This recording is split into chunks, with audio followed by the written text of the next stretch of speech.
Assalamualaikum and hi everyone. My name is Nur Azman bin Hadisel. My matrix number BB19110960. Okay. First case involved between Kai and Sid. Is the act that Kai did to Sid wrong according to the law? At first, Kai makes an offer to Sid for Rm 5,000. If Sid 8 accepted that offer and later, if Kai failed to perform the sale, Sid definitely could sue Kai for non-performance of the contract. But in this case, instead of accepting, Sid make a counter offer to Kai. Sid modify the original offer and make the price Rm 4,800. A counteroffer results in the termination of the original offer. Thus, the initial offer of Rm 5,000 made by Kai is not valid anymore. When it's come to the acceptance, the same has to be communicated to the offerer within a reasonable time and through a proper mode of communication. In this case, Sid being made a counteroffer is the offerer and Kai is the offerer. Kai was supposed to communicate his acceptance in order for the contract to become enforceable. But Kai keeps silent. Silence does not constitute acceptance. Thus, in this particular case, Sid cannot sue Kai. Furthermore, no communication or being silent is not considered as acceptance. According to the 8 Contract 1915 Section 7A, acceptance must be absolute and unqualified. In this section where offerer cannot pressable silence show as acceptance and acceptance must be expressed in some usual and reasonable manner. From this situation, Kai silent after Sid offered to pay the iPhone Rm 4,800, but Sid assumed that Kai is agree with the offer. Unfortunately, Kai is sold the iPhone to his neighbor, and Sid want to sue Kai because Kai is breached the contract. However, in principle of acceptance refer to section 7A and B, where acceptance must be absolute and unqualified. Also, offerer cannot perceive the silence as acceptance, and acceptance must be expressed in some usual and reasonable manner. In conclusion, I will not advise Sid to sue Kai. That's all from me. Thank you. Hello, my name is Nur Nailani Srina binti Muhammad Azlan, number matrix BB19161104. So, I will discuss about Leo case, which the issue is whether the contract between Sid and Leo are valid or not. Based on the Contract Act 1950, state that capacities refers to the ability of a party to fully understand the rights and obligations of an agreement that someone has made. According to the Contract Act 1950, Section 11 states that the person who is qualified to make a contract is someone who is the age of majority. So, according to the Age of Majority Act 1971, that is said that the age of majority in Malaysia is 18 years old. So, a person who is under 18 years old is called a minor. As we can see from the cases given that state Leo is under 18 years old, which he is 16 years old. So, he is included in the minor category who is not qualified to make a contract.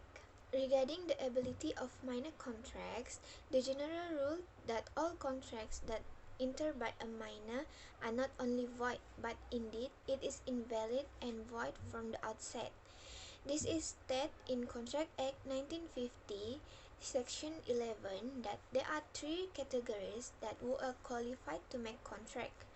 First is adults according to the applicable law, that is generally 18 years prescribed based on Section 2 of the Age of Majority 1971. Second category is have a perfect intellect as described in section 12, which is be able to understand the contract that being met and be able to make a rational judgments about the impact of the contracts and on its importance. So the last category is someone who is thus not eligible to make a contract, someone who is thus not lost capacity. So the parties who do not meet any of the state conditions are not eligible to make a contract. So that's mean the parties who do not meet any of the state conditions are not eligible to make a contract. Besides that, according to Contract Act 1950, Section 2 state that something cannot be enforced by law is void. So the conclusion is the contract between Sid and Leo cannot be enforced by the court and it is declared invalid and void. That's all. Thank you. Hi, my name is Nurfazira binti Mahardi. My metric number is BP 191104140. So I am going to explain the issue and the solution between Leo and Sid cases. If we refer to the question, the second issue that we get is whether Sid have the rights to get the RM4K that Leo owe from him. If we refer to Contract Act 1950, Section 66, it stated that any person who has received any advantage under the agreement or a contract is bound to restore it or to make a compensation for it to the person to whom he received it. Based on the question, we can see that the contract between Sid and Leo are not valid. Why? Because Leo is still a minor. Usually, when a contract is discovered to be void or becomes void, Section 66 Contract Act will be referred. Privy Council in Mohori Baibis cases held that a party who is a minor cannot be compelled to repay any monies which he has received in the contract. However, parents will be responsible for the contracts made by their minor children. To apply these rules, Sil can get the money back from Leo's parents since Leo is still a minor. In conclusion, Sid have the rights to get the RM4K that Leo owe from him. So that's all from me. Thank you. Assalamualaikum and hi everyone. My name is Nur Saidah binti Sinura. We proceed to the last cases where Riku and Sid. I share with you guys a little bit about this case. Sid signed a contract with Riku to make Riku's kitchen renovation and must be done within 2 weeks and completed before Christmas 2020. Sid also promised he and his workers will start renovation on 1st December, but unexpected thing happened on 2 days before December, where Sid and his 2 workers tested positive COVID-19 and other his workers were self-quarantined. Sid informed to Riku there will be delays to completing the renovation. Riku said about what happened because the renovation cannot be done within the time agreed. Riku wants to terminate the contract and sue Sid. What are issues from this case? The first issue is can Riku terminate the contract and sue Sid? Second issue is did Sid breach the contract? According to Contract Act 1950, Section 56, if the contract has a specific or fixed time to perform, where time is essential but cannot be performed based on that time, the contract becomes voidable because time is the essence in this contract. In this case, Sid's situation was an unexpected thing that happened to him and his 2 workers, where they had been infected by COVID-19 virus. The other 3 of his workers had to undergo self-quarantine. This happened 2 days before the starting renovation date on 1st December 2020. Sid informed Riku about what was happening and told him the kitchen renovation time will be delayed. So we can see the time will not be the same as the time agreed. And also, we can say that the contract is void because in this contract, time is the essence. Next, based on the Contracts Act 1950, Section 57, Sub 2 state that the contract becomes impossible because there are things that cannot be avoided by the promiser or the promisee, which force the original contract to be changed and the contract will become invalid. Therefore, if both sides are dissatisfied with the contract because the contract not the same as the original contract, then the contract becomes void. In this case, Riku is disappointed and sad because of the renovation cannot be finished according to the time agreed. After all, Sid is going through an unavoidable thing. Thus, in the event of disappointment, all sides are excluded from the enforcement of the contract. Assalamualaikum and hi. My name is Sharifah Awadah binti Said Ali. Number matrix BB19110150.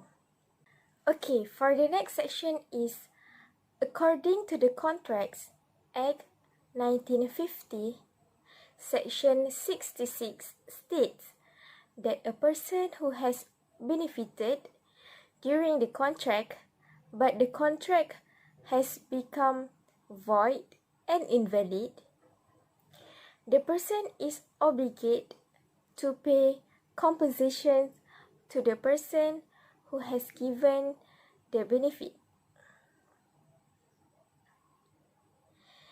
In this case, Sid has received advance money from Riku, amounting to 5,000 ringgit to renovate his kitchen.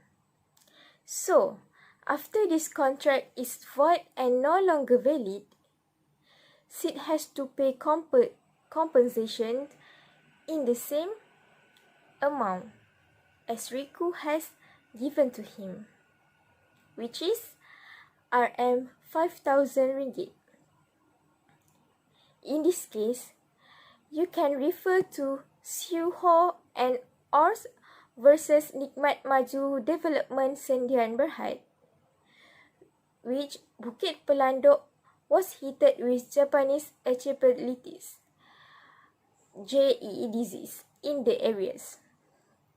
The state government proclaimed the state of Negeri Sembilan as JE infected and banned the sale of pigs infected areas.